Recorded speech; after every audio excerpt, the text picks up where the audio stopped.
Hello friends, welcome to skill club. अभी तक हमारे एनालिटिक्स सीरीज़ में हम बात करते आ रहे हैं बिजनेस रिपोर्ट्स की और बेसिक फंक्शंस की। आज हम थोड़ा सा एडवांस जाएंगे और स्टैटिस्टिक्स के एक कॉन्सेप्ट के बारे में बात करेंगे जिसका नाम है कोरिलेशन।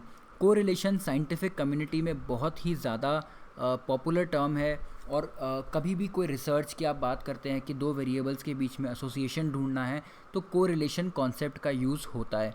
कोरिलेशन क्या कहता है? कोरिलेशन ये कहता है कि क्या दोनों वेरिएबल्स के बीच में एसोसिएशन है। जैसे कि अगर आपने रियल लाइफ में देखा हो तो क्या जो लोग एक पर्टिकुलर चाय ज़्यादा पीते हैं उनको क्या पर्टिकुलर टाइप की बीमारी होती है। तो फॉर एग्ज़ाम्पल जो लोग मीठा ज़्यादा खाते हैं क्या उन्हें डायबिटीज़ होती है, या जो लोग चाय ज़्यादा पीते हैं क्या उन्हें नींद में प्रॉब्लम होती है। इस टाइप की मेडिकल स्टडीज़ में कोरिलेशन बहुत यूज़ होता है, बट बिजनेस वर्ल्ड में उतना ज़्यादा यूज़ नहीं होता, इसीलिए ये कॉन्सेप्ट उतना पॉपुलर नहीं है।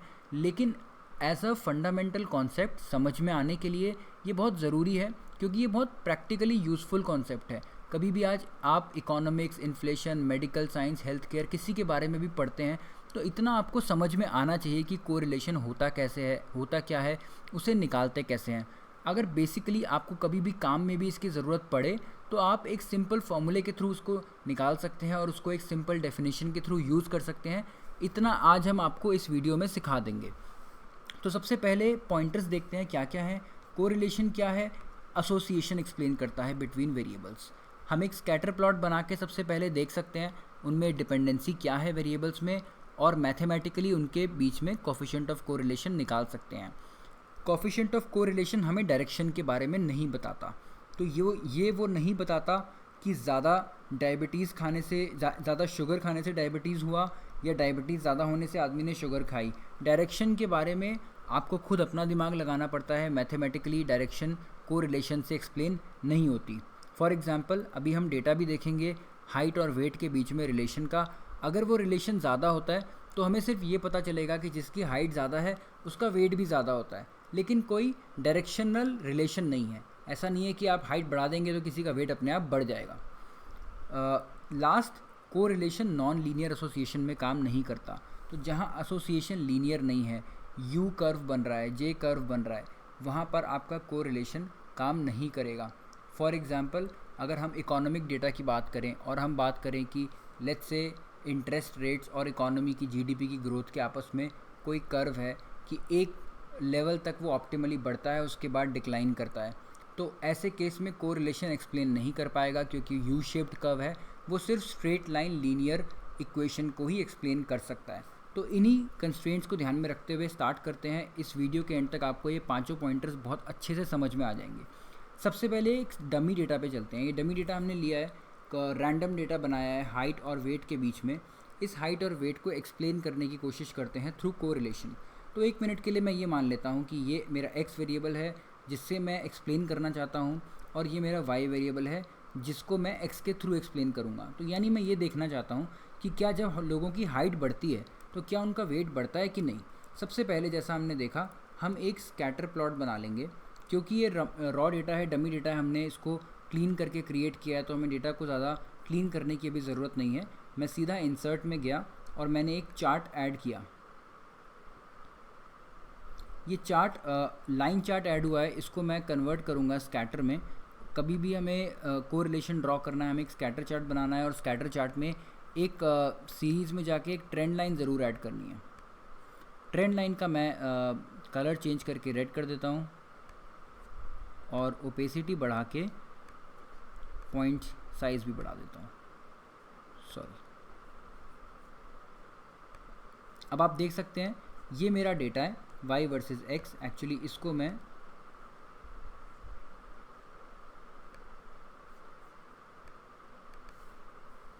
x में हमारा है हाइट और y में हमारा है वेट।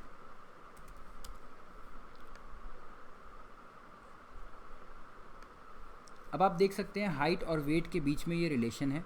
मैं एक मिनट के लिए इस टाइटल को भी यहाँ से हटा देता हूँ, ईजी हो जाएगा हमें देखने के लिए।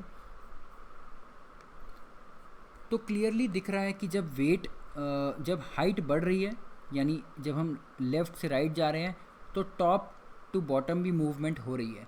यानी ये डेटा का ट्रेंड है, यानी जब हम लेफ़्ट से राइट जा रहे हैं तो हाई वेट भी हमारा टॉप टू बॉटम बढ़ रहा है। अगर ये लाइन जो रेड कलर की है ये बिल्कुल फ्लैट होती है, एकदम हॉरिजॉन्टल होती, तो इसका मतलब हमें पता चलता कि हम हाइट बढ़ाते रहें, वेट पे कोई फ़र्क नहीं पड़ेगा, वेट 50 का 50 ही रहेगा। और अगर ये बिल्कुल परपेंडिकुलर होती तो हमारा ये होता कि वेट कितना भी बढ़ता रहे, हाइट उतनी ही रहती है। लेकिन क्योंकि इसमें एक पॉजिटिव इक्वेशन में रिलेशन है, तो अगर ये लाइन ऊपर की तरफ जा रही है तो मतलब इन दोनों वेरिएबल्स में कोई ना कोई पॉजिटिव रिलेशन है। वो कितना है क्या है उसे हम मैथमेटिकली अभी निकालना सीखेंगे, लेकिन इतना क्लियर है कि दोनों वेरिएबल्स में रिलेशन है। ठीक है, अगर ये लाइन नीचे की तरफ आ रही होती तो इसका मतलब यानी हाइट बढ़ाते बढ़ाते वेट कम होता जा रहा है। ठीक है, तो हमने सिनेरियो देख लिए, अगर ये लाइन ऊपर की तरफ जा रही होगी या नीचे की तरफ आ रही होगी तो वेरिएबल्स में कोरिलेशन है। वो कितना है, कितना स्ट्रॉन्ग है, उसे हम मैथमेटिकली निकालना अभी सीखेंगे। तो सबसे पहले मैं इस ग्राफ को थोड़ा सा नीचे ले जाता हूँ ताकि हमारा यहाँ पे कैलकुलेशन करना आसान हो जाए। आई थिंक पहले हम इसको सेलेक्ट कर लेते हैं और नीचे ले जाते हैं।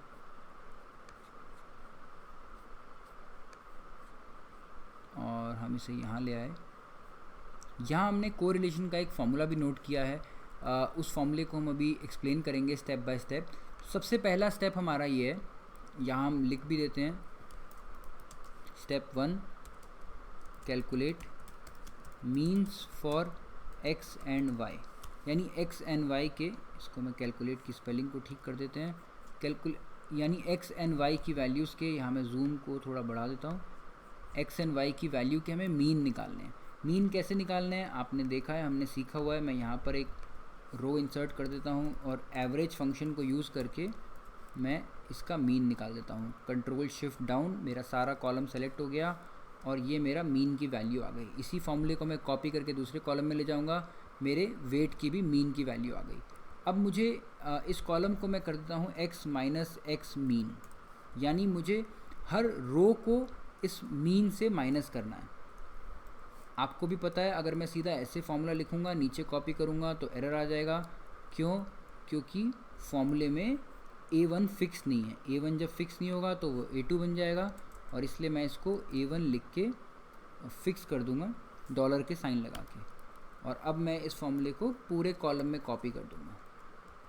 ऐसे ही मैंने y माइनस वाई मीन भी कैलकुलेट करना है। इसमें मैंने y की हर रो को उसके मीन से माइनस करना है। ये मैंने y की हर रो को उसके मीन से माइनस कर दिया। इस कॉलम का नाम मैं रख देता हूँ a, इसका नाम मैं रख देता हूँ b। अब आप देखिए a और b है क्या? a और b वेरिएशन है कि ये डेटा में अपने मीन से कितना वेरिएशन है हर रो में। ठीक है, यानी हर रो हर x की वैल्यू अपने मीन से कितना दूर है वो हमने नोट कर लिया है। हर y की वैल्यू अपने मीन से कितना दूर है वो हमने नोट कर लिया। अब हम इस a और b को मल्टीप्लाई कर देते हैं, यानी a और b को हम मल्टीप्लाई कर देते हैं यहाँ पर, यानी x और y के वेरिएशन को हमने मल्टीप्लाई कर दिया। फॉर्मूले को कॉपी किया, मेरा पूरा मल्टीपल निकल आया। थोड़ा क्लीन करने के लिए मैं एक काम करता हूँ कि ये डेसिमल प्लेसेस कम करके 2 डेसिमल प्लेसेस कर देता हूँ। हमारा डेटा कहीं लॉस नहीं होगा, लेकिन हमारा थोड़ा डेटा क्लीन दिखेगा। और यहाँ मैं a स्क्वायर और b स्क्वायर की वैल्यू निकालूंगा। a स्क्वायर के लिए a raise to the power 2 और b स्क्वायर के लिए b raise to the power 2। अब मैं इन दोनों को कॉपी कर दूंगा और मेरा a square b square calculate हो गया। लास्टली मैं इन तीनों कॉलम को, जो पहला कॉलम है मेरा ए बी, ज़रा मैं इनको फ्रीज़ कर देता हूँ ताकि आपको देखने में इजी हो जाए।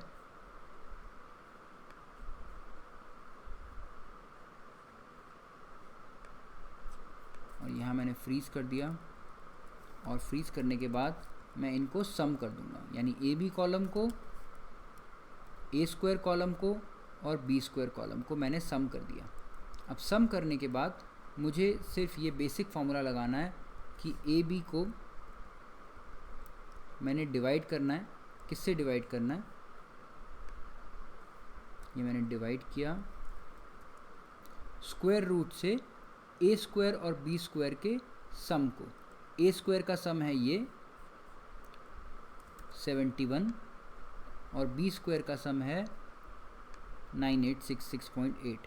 इन दोनों को मैंने पहले एक डबल ब्रैकेट में इनक्लोज कर लिया था ताकि मैं इसको स्क्वायर रूट के लिए 0.5 कर पाऊँ, और मैंने डिवाइड किया तो मेरा आंसर आया 0.77143, यानी कोफिशिएंट ऑफ कोरिलेशन जो मेरा आया है, इसको मैं कॉपी करके यहाँ पेस्ट कर देता हूँ ताकि दिखने में आसान हो जाए। ये मेरा फॉर्मूला आया है कैलकुलेट करके अपने स्टेप्स से। एक बार फिर से देख लेते हैं हमने क्या क्या स्टेप्स किए हैं। हमने सबसे पहले x का मीन निकाला, y का मीन निकाला, दोनों को माइनस करके हर रो से मीन माइनस करके रो बाय रो वेरिएशन निकाला, दोनों वेरिएशंस को मल्टीप्लाई किया और अलग अलग स्क्वायर भी किया। फिर हमने जो मल्टीप्लिकेशन आया था उन तीनों को सम किया, स्क्वायर को, मल्टीप्लिकेशन को, और इस ए बी के सम को स्क्वायर रूट से इन दोनों के प्रोडक्ट से डिवाइड कर दिया और मेरा कोफिशिएंट ऑफ कोरिलेशन निकल आया। इसी को मैं एक्चुअली में एक सिंपल फार्मूले से भी निकाल सकता था बिना इतनी मेहनत किए। गूगल शीट्स में सीधा फार्मूला है जिसमें मुझे y वेरिएबल सेलेक्ट करना है। ये मेरा y वेरिएबल है, इसको मैंने सेलेक्ट किया। अब मेरे को x वेरिएबल सेलेक्ट करना है, ये मेरा x वेरिएबल है, इसको मैंने सेलेक्ट किया, और बस ये मेरा सेम आंसर आ गया कोफिशिएंट ऑफ कोरिलेशन का फॉर्मूला यूज़ करके। तो ये स्टेप्स जो हमने दिखाए हैं वो आपको समझाने के लिए हैं कि मैथमेटिकली क्या कैलकुलेट हो रहा है, कैसे कैलकुलेट हो रहा है, बट रियल लाइफ में आप एक्चुअली सिर्फ एक फार्मूला लगा के निकाल सकते हो कोरिलेशन की वैल्यू। अब ये 0.77 क्या है ये समझ लेते हैं, बस फिर हमारा काम ऑलमोस्ट हो गया। ये 0.77 है, ये हमने एक वेबसाइट में खोला है आपके लिए ईज़िली समझाने के लिए। इसको हम एड्स को बंद कर देते हैं। तो देखिए क्या लिखा है कि -1 का मतलब है एक परफेक्टली नेगेटिव लीनियर रिलेशनशिप, और +1 का मतलब है perfect positive linear relationship. Real life में आपको कभी भी +1 -1 नहीं मिलेंगे, बहुत मुश्किल है परफेक्ट रिलेशनशिप होना। परफेक्ट रिलेशनशिप का मतलब ये है एक वेरिएबल में अगर x बढ़ाओगे उसके हिसाब से उतना ही उसके डिपेंडेंट वेरिएबल में बढ़ जाएगा। बट रियलिटी में आपको अगर 0.7 से ऊपर कोई भी रिलेशन मिलता है तो बहुत अच्छा इक्वेशन है, बहुत स्ट्रॉन्ग रिलेशन है वो वेरिएबल्स के बीच में। और अगर आपको 0.5 से ऊपर कुछ मिलता है तो मॉडरेट रिलेशनशिप है बट बहुत अच्छा नहीं है। इसका मतलब क्या है कि वो वेरिएबल दोनों रिलेटेड हैं पॉजिटिवली, बट उनके सारे वेरिएशन एक्सप्लेन नहीं हो रहे हैं। तो इसका मतलब जैसे आप यहाँ देख रहे हैं इस ग्राफ में, इस लाइन के बाहर भी कुछ वैल्यूज़ हैं। अगर ये वैल्यू और ज़्यादा बाहर होंगी तो ये इसका मतलब ये है कि जब ये वेट हाइट बढ़ी, वेट बहुत ज़्यादा बढ़ गया, तो यानी शायद वेट किसी और चीज़ की वजह से भी बढ़ रहा है, तो इसका मतलब वो रिलेशनशिप बहुत स्ट्रॉन्ग नहीं है। वही 0.5 बताता है। 0.3 का मतलब वो काफ़ी वीक हो चुका है, बहुत सारा वेरिएशन कहीं और से आ रहा है, किसी और वजह से आ रहा है। वैसे ही माइनस में है, -0.7 और 1 के बीच में जो होगा वो स्ट्रॉन्ग रिलेशनशिप होगा, -0.7 से नीचे मॉडरेट और -0.5 से नीचे वीक रिलेशनशिप, और 0 पर कोई रिलेशनशिप नहीं है। तो इसी कॉन्सेप्ट के साथ हमारा एक्चुअली में ये सारा कोरिलेशन का कॉन्सेप्ट ओवर हो गया है। अभी जो हमने सीखा है उसको हम प्रैक्टिस कर लेते हैं एक बार हमारे रॉ डेटा में। तो मान लीजिए यहाँ पर हमें सब्सक्राइबर्स और रिव्यूज़ के बीच में कोई कोरिलेशन निकालना हो। ये वही डेटा है जिस पर हम अभी 2-3 बार से प्रैक्टिस करते आ रहे हैं, जिसमें यूडेमी के कोर्स का डमी डेटा है जो हमने कैगल वेबसाइट से लिया था, जिसमें कोर्स लेवल पर कितने पेज व्यू हैं, कितने पेड सब्सक्राइबर्स हैं और कितने रिव्यूज़ हैं, वो हमारे पास डेटा है। तो सबसे पहले हम एक काम करते हैं, जब भी हमारे पास कोई रियल लाइफ डेटा होगा तो हमें क्लीन करना पड़ेगा। जैसे बहुत सारे ये मैं एक बार फिर से इसको फ्रीज़ कर देता हूँ। फ्रीज़ करने के बाद आप देख सकते हैं कई सारे हमारे कोर्सेज़ हैं जिसमें सब्सक्राइबर 0 हैं। ऐसे कोर्सेज़ जिसमें डेटा कंप्लीट नहीं है, डेटा ज़्यादा नहीं है, वो हमारे कोरिलेशन के एनालिसिस को ख़राब कर सकता है। तो हम सबसे पहले क्या करेंगे, यहाँ एक फ़िल्टर लगा लेंगे और फिल्टर लगा के वो वैल्यू सेलेक्ट कर लेंगे जो 100 या 100 से ज़्यादा है, यानी कम से कम अगर 100 सब्सक्राइबर हैं तब हम रिव्यूज़ के साथ कोरिलेशन निकालते हैं, वरना नहीं निकालते।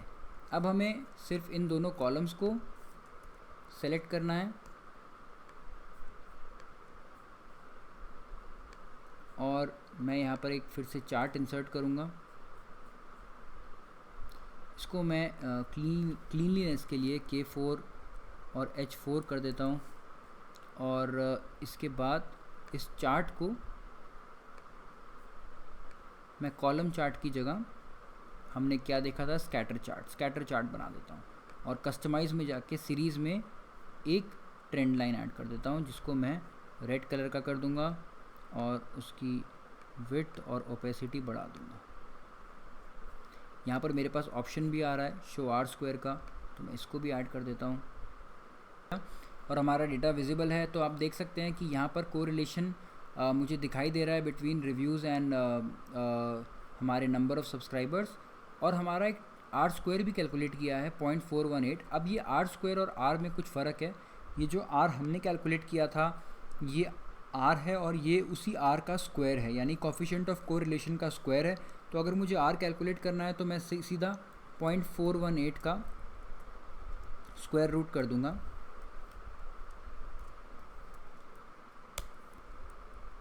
यानी 0.64। इसी को मैं फॉर्मूले से भी कैलकुलेट कर सकता हूँ, आपने देखा था कोरिलेशन फॉर्मूले से। अब मुझे डेटा वाई सेलेक्ट करना है, यानी जो मेरा नंबर ऑफ़ रिव्यूज़ हैं वो सेलेक्ट करना है, और इस तरफ डेटा एक्स सेलेक्ट करना है, यानी नंबर ऑफ़ सब्सक्राइबर सेलेक्ट करना है, और मेरा सेम आंसर आना चाहिए। काफ़ी सिमिलर आंसर आ रहा है। आई थिंक एक रो हमने इंसर्ट करी है यहाँ पर और एक जगह नहीं करी है। तो आप देख सकते हैं 0.64 रफली मेरा दोनों जगह कोफिशिएंट ऑफ कोरिलेशन आ रहा है। वापस जाते हैं, 0.64 का मतलब क्या है, बहुत स्ट्रॉन्ग रिलेशनशिप नहीं है बट बिल्कुल बॉर्डर लाइन केस है, यानी प्लस में जाते हैं, प्लस 0.5 से 0.7 मॉडरेट रिलेशनशिप है, प्लस 0.7 के बाद स्ट्रॉन्ग रिलेशनशिप है। ये केस हमारा बॉर्डर लाइन है, यानी रिव्यूज़ और नंबर ऑफ़ पेज व्यूज़ में काफ़ी एसोसिएशन तो है, मॉडरेट एसोसिएशन है, बट नंबर ऑफ़ रिव्यूज़ में और वेरिएशन भी है जो कहीं और से एक्सप्लेन हो रहा है। तो आज के इस वीडियो में इतना ही। आई थिंक आपको कोरिलेशन का पूरा कॉन्सेप्ट समझ में आ गया होगा। एक बार फिर से हम पॉइंटर्स विजिट कर लेते हैं।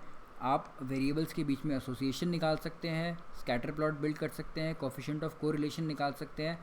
इससे हमें डायरेक्शन के बारे में नहीं पता चलता और ये नॉन लीनियर एसोसिएशन में काम नहीं करता। अगर आपके कोई भी और डाउट्स हैं तो प्लीज़ कमेंट करके हमें बताइए, हम ज़रूर उसका आंसर आपसे शेयर करेंगे। Thank you.